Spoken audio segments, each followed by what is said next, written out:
Bismillahirrahmanirrahim. Assalamualaikum warahmatullahi wabarakatuh. Sahabat Darling semuanya, kita berjumpa lagi dalam materi pendidikan agama Islam dan budi pekerti Islam. Bismillah, alhamdulillah, wala hawla wala quwata illa billah, wassalatu wassalamu ala rasulillah Muhammad ya abdillah. Rabbi shrah li sadri wa yassir li amri wahlul 'uqdatam min lisani yafqahu qawli.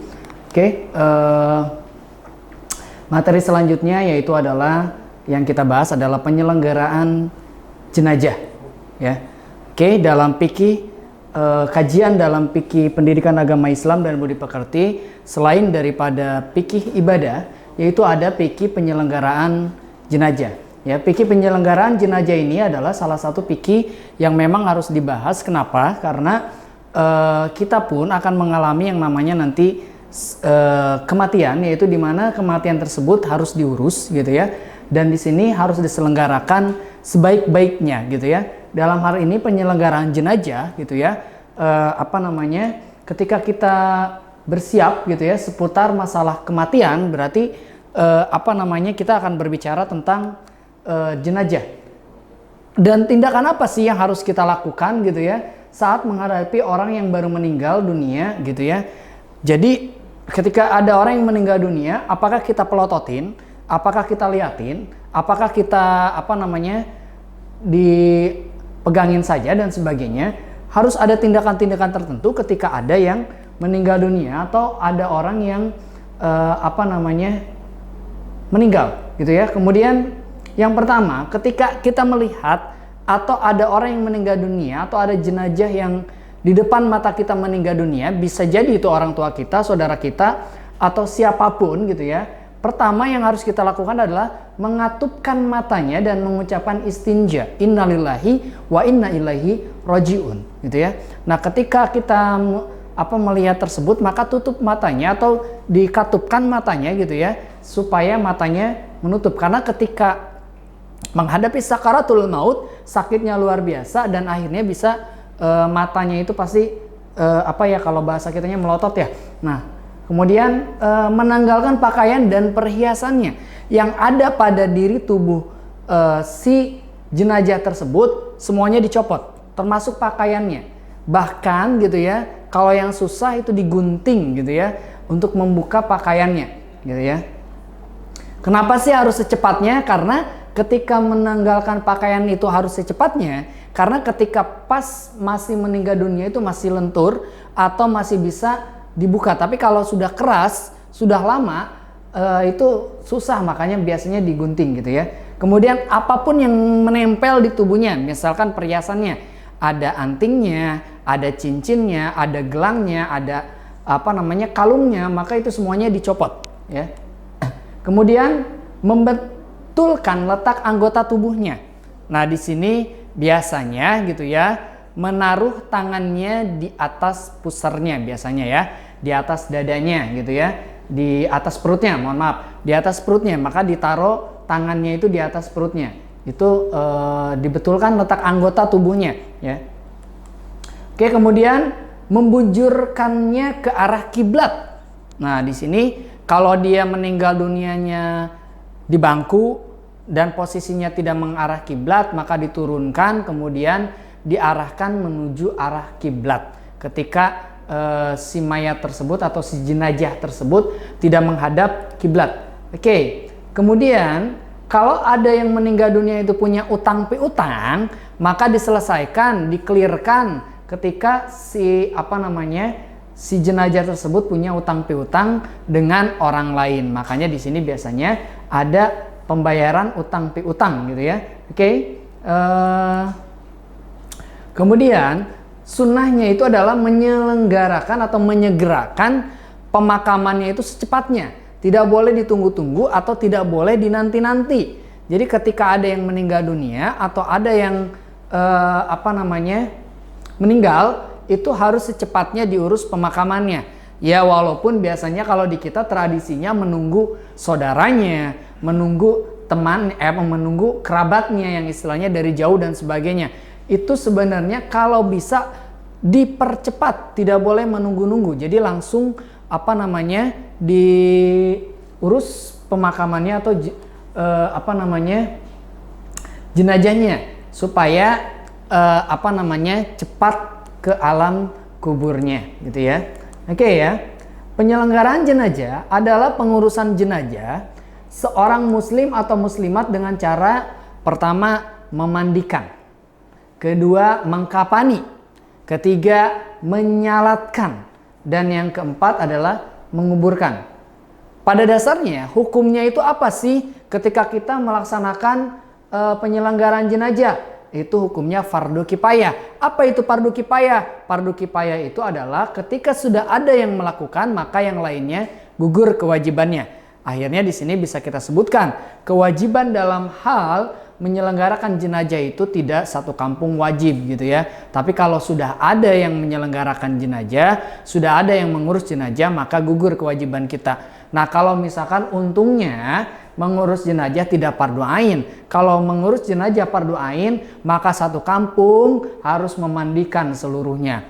Gitu ya. Satu kampung harus mengkafani seluruhnya. Satu kampung harus menyalatkan kalau fardu ain. Untungnya fardu kifayah. Biasanya kalau sudah ini yang memandikan sudah ada khususnya, kemudian mengkafani sudah ada khususnya yang mengerti gitu ya. Nah, kalau misalkan kita mengerti, ya kita lakukan gitu ya, cara memandikan, terutama keluarganya. Maka kalau keluarga itu sebenarnya punya kewajiban memandikan, terutama kalau misalkan ada yang meninggalnya itu adalah keluarganya, maka anak, istri, suami itu diperbolehkan untuk memandikan jenazahnya. Oke, kemudian apabila ada seorang muslim atau muslimat meninggal dunia, kewajiban seorang muslim yang masih hidup adalah sebagai berikut. Pertama, kalau ada yang meninggal dunia, maka yang masih hidup itu punya kewajiban. Pertama, mengurus jenazahnya, silakan diurus tadi. Yang 4, memandikan, mengkafani, menyalatkan, menguburkan. Ya, kalau sudah memandikan, dikafani, setelah dikafani, disolatkan, kemudian diantarkan ke pembaringan terakhirnya, yaitu adalah kuburannya. Kemudian mengurus harta pusakanya. Kalau memang dia punya harta, berharta, maka diurus harta mawarisnya. Nah, kemudian di sini kalau memang dia punya utang piutang, maka selesaikan utang piutangnya. Nah, ya, itu sebagai kewajiban daripada yang masih hidup. Nah, oke. Pertama, kewajiban yang masih hidup terhadap yang sudah meninggal atau terhadap jenazah tersebut adalah memandikan. Syarat jenazah yang dimandikan adalah sebagai berikut, ya. Jadi ketika kita mau memandikan itu ada syaratnya. Yang pertama, orang Islam. Yang kedua, didapati tubuhnya walaupun hanya sebagian. Contohnya misalkan sekarang ada kecelakaan pesawat misalkan, ketemunya cuma tangannya, maka itu dimandikan. Nah, ketemunya cuma kakinya doang, maka itu dimandikan. Sebagian daripada tubuhnya itu dimandikan. Kalau memang cuma ada didapati tubuhnya walaupun hanya sebagian. Nah, kemudian bukan karena mati syahid. Kalau yang mati syahid ini tidak usah dimandikan. Bahkan darahnya yang masih mengalir itu bisa langsung dikafani, tidak usah dimandikan. Kalau orang yang mati syahid sebenarnya kalau misalkan kita misalkan ada yang terkena COVID kemudian meninggal, itu sebenarnya syahid. Syahid karena penyakit. Nah, akhirnya itu boleh sebenarnya tidak usah dimandikan kemudian langsung dikafani. Itu syahid. Nah, kalau yang mati syahid itu ketika dia berjuang juga di medan jihad, kemudian meninggal tertembak, darahnya mengucur deras dan sebagainya, dan itu tidak usah lagi dimandikan. Cukup langsung dikafanin, kemudian langsung dimasukkan ke dalam kuburannya, ya. Disolatkan dulu ya, baru dimasukkan ke kuburannya. Oke ya. Kemudian, bagaimana sih cara memandikan? Pertama, cara memandikan jenazah.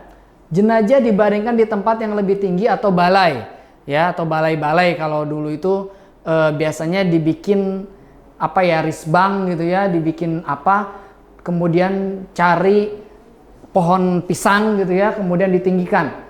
Kemudian terhindar dari hujan, matahari dan tertutup.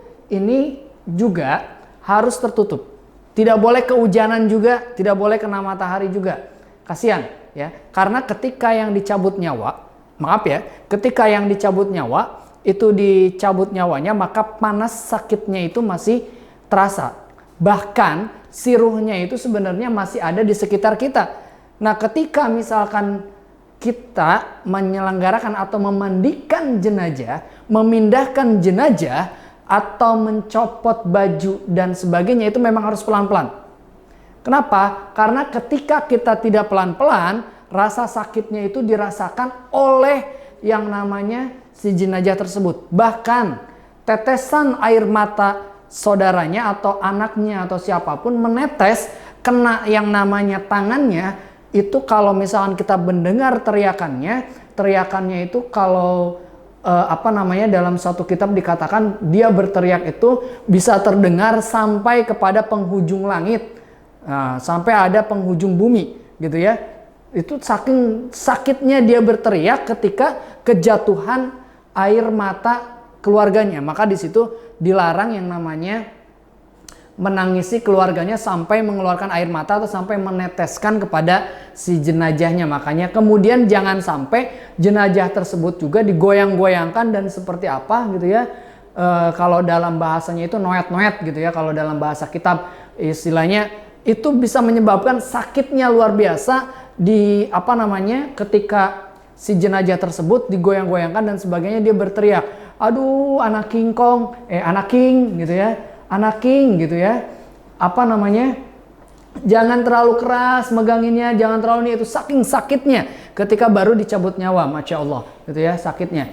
Bahkan sakitnya dicabut nyawa itu ya, kalau ada yang mengatakan gitu ya, dicabut nyawa itu sakitnya ketika kulit kambing disesel hidup-hidup gitu ya. Itu luar biasa sakitnya gitu ya. Atau kulit kita dah ya disesel hidup-hidup, diambil kulitnya, itu sakitnya luar biasa. Itu 70 kali lipat daripada itu. Waduh, Masya Allah, sakitnya dicabut nyawa. Bahkan Rasulullah sekalipun ketika dicabut nyawa gitu ya, Rasulullah ketika dicabut nyawa itu yang paling ringan ya. Jadi ketika malaikat Israel mau mencabut nyawa gitu ya kepada Rasulullah ya, Rasulullah itu menyatakan, hei malaikat Israel, pelan-pelan, pelan-pelan. Ya Rasulullah, itu adalah udah yang paling pelan, itu yang paling ringan rasa sakit dicabut nyawa. Rasulullah sampai berteriak, wahai malaikat Israel, semua rasa sakit daripada umatku ketika dicabut nyawa, tuangkan kepada rasa syakaratul mautku, kata Rasulullah.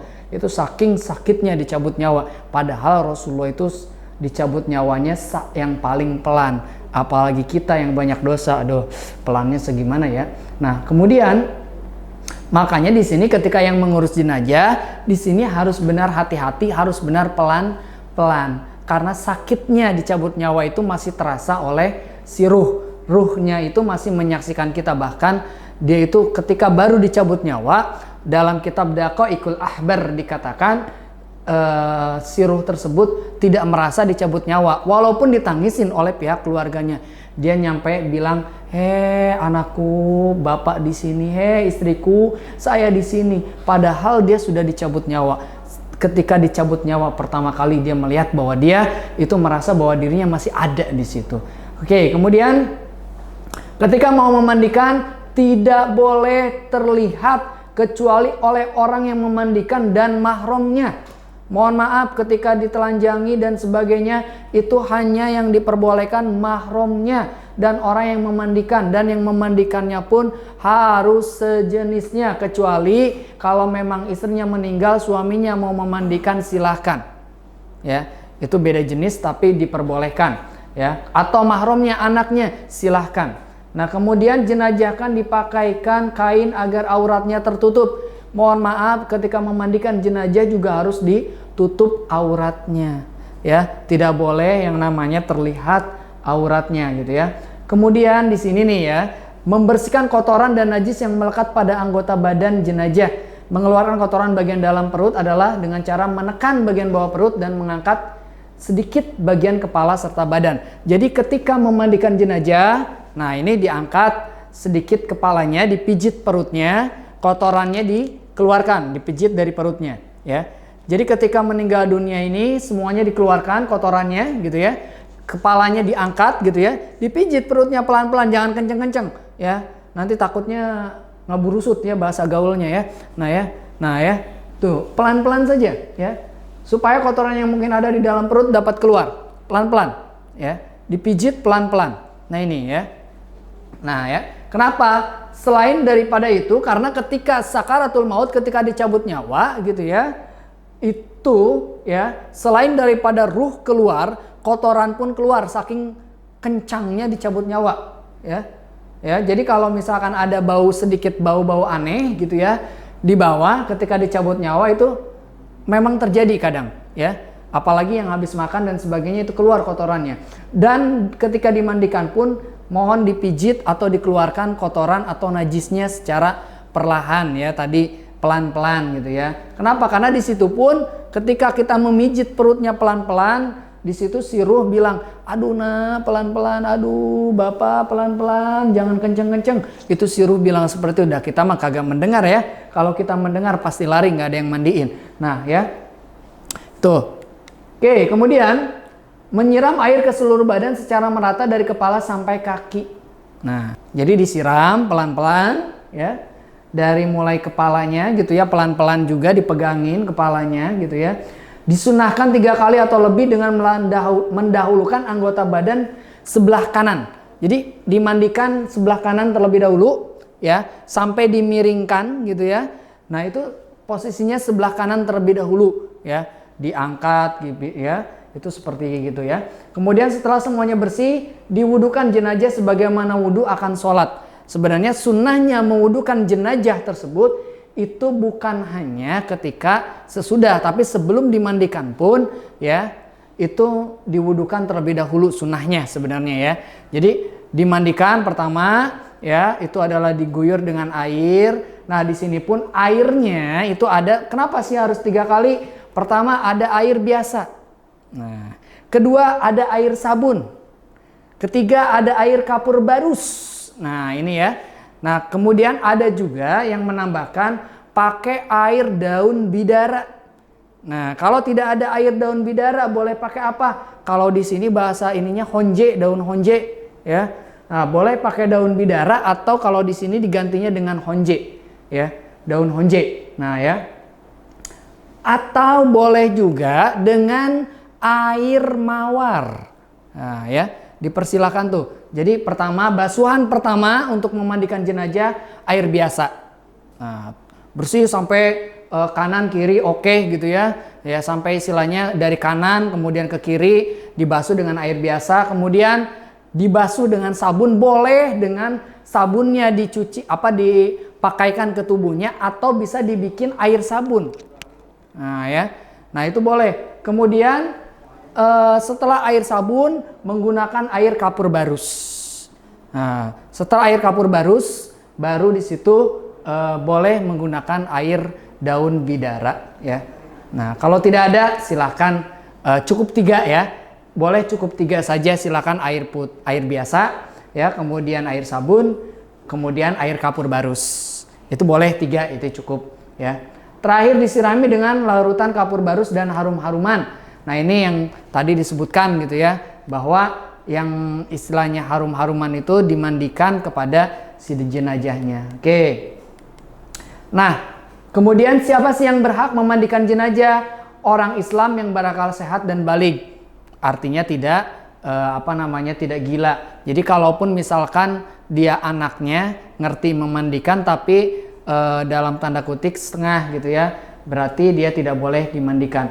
Berjenis kelamin yang sama. Nah, kalau laki-laki berarti dimandikan oleh laki-laki. Kalau perempuan berarti dimandikan oleh perempuan gitu ya. Kecuali memang suami istri atau mahram jenazah atau anak daripada jenazah tersebut. Nah, kemudian keluarga yang mengetahui tata cara dan mampu memandikan jenazah.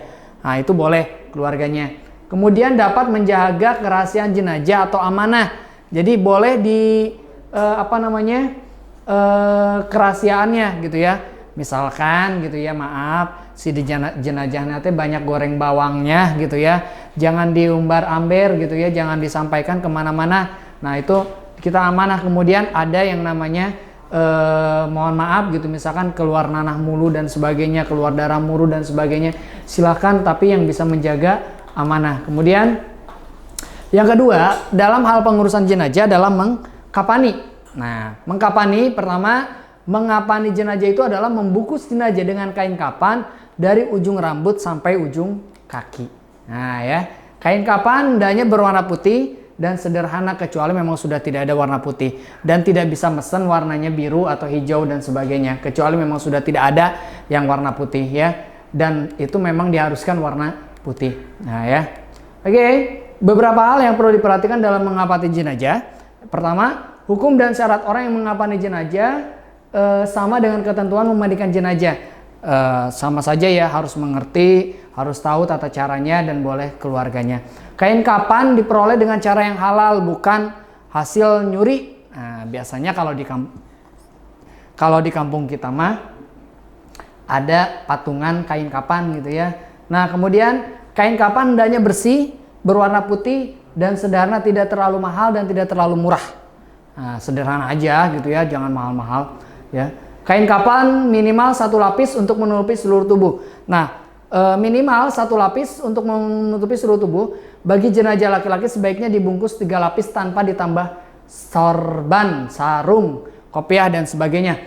Adapun untuk jenazah perempuan sebaiknya 5 lapis termasuk baju bagian bawah dan jilbab. Jadi kalau untuk laki-laki sebenarnya minimal 3 bungkus gitu ya, 3 lapis ya.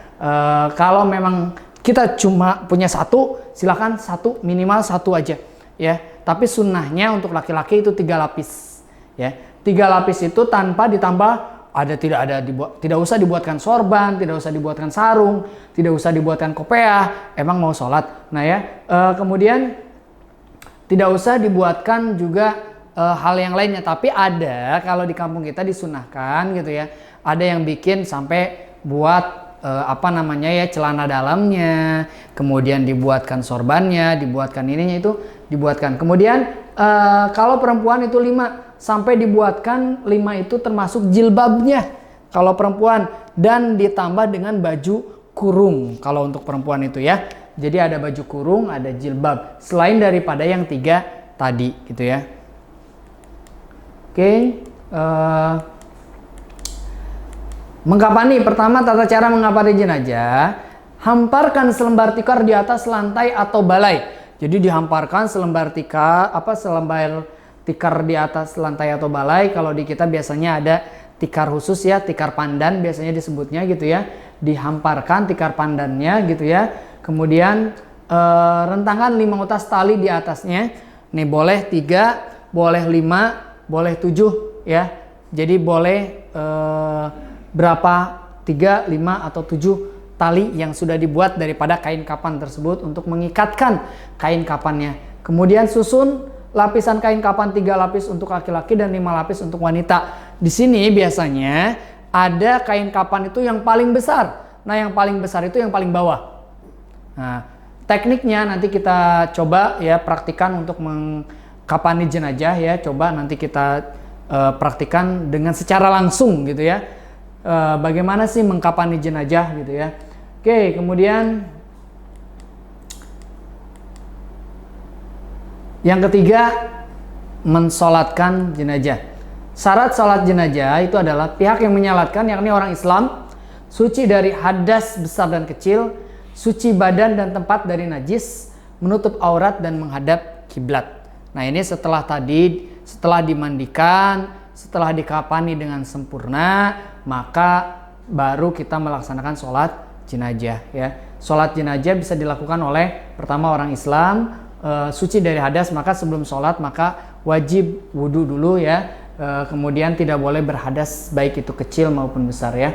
Tidak boleh najis juga, diarahkan menghadap kiblat gitu ya. Kemudian jenazah disolatkan setelah dimandikan dan dikafani. Jadi boleh disolatkan dan setelah dimandikan dan dikafani. Oke. Jenazah diletakkan ke arah kiblat orang yang menyalatkan kecuali sholat di atas kubur atau sholat gaib. Oke. Ya. Nah, itu. Kemudian menyalatkan rukun sholat jenazah, pertama niat. Nah, ya.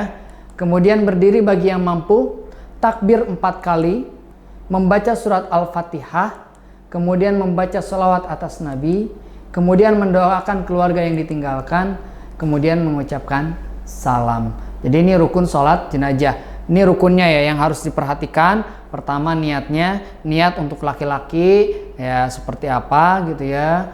usolli ala hadzal maiti arba'at takbirati fardu kifayati makmuman lillahi ta'ala. Kalau kita jadi makmum, kalau jadi imam, imaman lillahi ta'ala ya. Kalau perempuan tadi kan hadzal maiti, kalau perempuan hadhil maitati.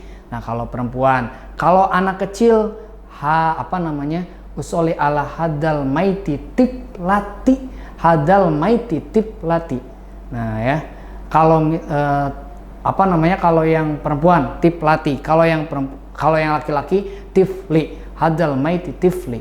Nah ya, kemudian berdiri bagi yang mampu ya. Kalau memang kita mau mensolatkan tidak mampu berdiri boleh ya. Takbir 4 kali, takbir Allahu Akbar, takbir pertama membaca suratul Fatihah, takbir kedua membaca salawat Nabi ya, dari mulai Allahumma sholli ala sayyidina Muhammad sampai Hamidum Majid.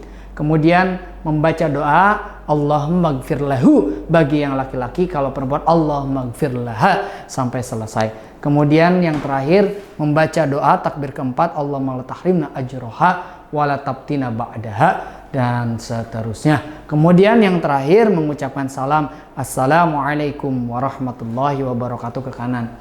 Kemudian assalamualaikum warahmatullahi wabarakatuh ke kiri. Tidak ada ruku sujud, ini yang harus diperhatikan ya. Ketika sholat jenazah tidak ada ruku sujud. Oke.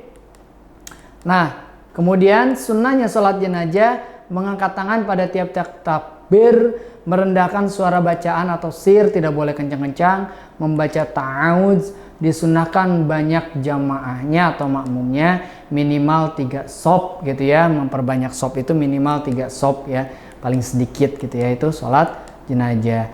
Dalam hal tata cara sholat jenazah ini, jemaah berdiri dengan niat melakukan sholat jenazah. Takbiratul ihram, takbir pertama membaca surat Fatihah, takbir kedua membaca salawat atas Nabi Muhammad SAW, takbir ketiga kemudian mendoakan jenazah dengan doa sebagai berikut. Allahumma gfir lahu, kalau laki-laki, kalau perempuan firlaha warhamhu dan seterusnya.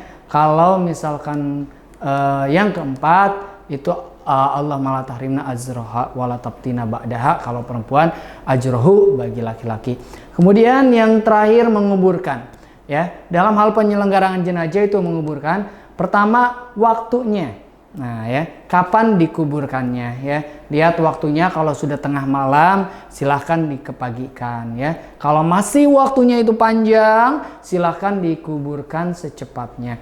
Kaifiatnya, cara atau khusus yang baik memasukkan jenazah ke dalam kubur hendaknya dimulai dari kepala terlebih dahulu dan dilakukan lewat arah kaki. Nah, di dalam liang lahat jenazah diletakkan dalam posisi miring di atas lambung kanan, bagian bawah menghadap kiblat atau dengan memakai ganjal dari tanah atau batu ya. Itu cara menguburkannya.